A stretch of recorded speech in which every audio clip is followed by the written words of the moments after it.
শুভ সকাল। আজ 20শে আশ্বিন 1431, ইংরাজির 7ই অক্টোবর 2024। আজ দেবী পক্ষের পঞ্চমী তিথি। ভারত স্বাধীনতার 77 বছর পূর্তি বৎস। আমার দেবী প্রণাম। সুশীলা মিত্র কোনো অস্ত্র না ধরেও যে কত বড় আত্মত্যাগ করা যায় তা বুঝিয়েছিলেন ত্রিপুরার আশিকাঠির সুশীলা মিত্র। প্রথম বিশ্বযুদ্ধের সময় পলাতক বিপ্লবীদের নিয়মিত আশ্রয় দিতেন তিনি। তার ছোট্ট কুঁড়েঘর যতই ছোট্ট হোক, যুগান্তর দলের বিপ্লবী সত্যেন বসু, শচী বসুর জন্য জায়গার অভাব হতো না। দিনের বেলায় যে বিপ্লবীরা শ্মশানে ছদ্মবেশে ঘুরে বেড়াতেন, তাদের জন্য হতদরিদ্র মায়ের রান্নাঘর থেকে ঠিক খাবার পৌঁছে যেত। নিজের বাচ্চাদের সঙ্গেই বিপ্লবীদের শোবার ব্যবস্থা করতেন তিনি। শুধু তাই নয়, দেশকে ভালোবেসে নোয়াখালীর মহিলাদের উন্নতির জন্য নোয়াখালী সরোজনলিনী নারী সমিতি তৈরি করেন তিনি। সেখানে মহিলাদের হাতের কাজ ও ধাত্রীবিদ্যা শেখানো হতো।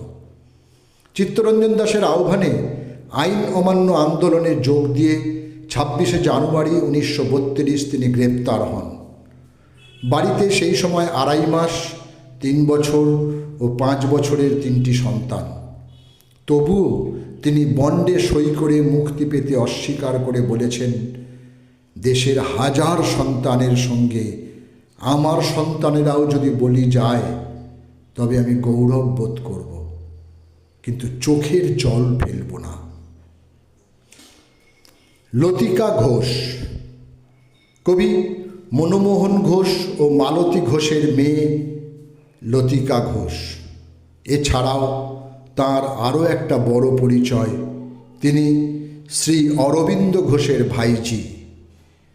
কলকাতার লরেটো স্কুলের ছাত্রী, শেষ অবধি অক্সফোর্ড ইউনিভার্সিটির ডিলিট রিসার্চ ডিগ্রিধারী ছাত্রী লতিকা দেবী বেথুন কলেজের অধ্যাপনার চাকরি থেকে বঞ্চিত হয়েছিলেন। তাঁর জাতীয়তাবাদী মানসিকতার জন্যই এই বঞ্চনা।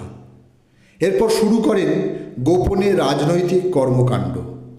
বিধানচন্দ্র রায়ের পরামর্শে চিত্তরঞ্জন সেবা সদনে যোগ দিয়ে দুস্থ মেয়েদের জুনিয়র নার্সিং ও ধাত্রী কাজের ট্রেনিংয়ের ব্যবস্থা করেন, কিন্তু গোপনে শেখাতেন দেশাত্মবোধ জাগিয়ে তোলার মন্ত্র।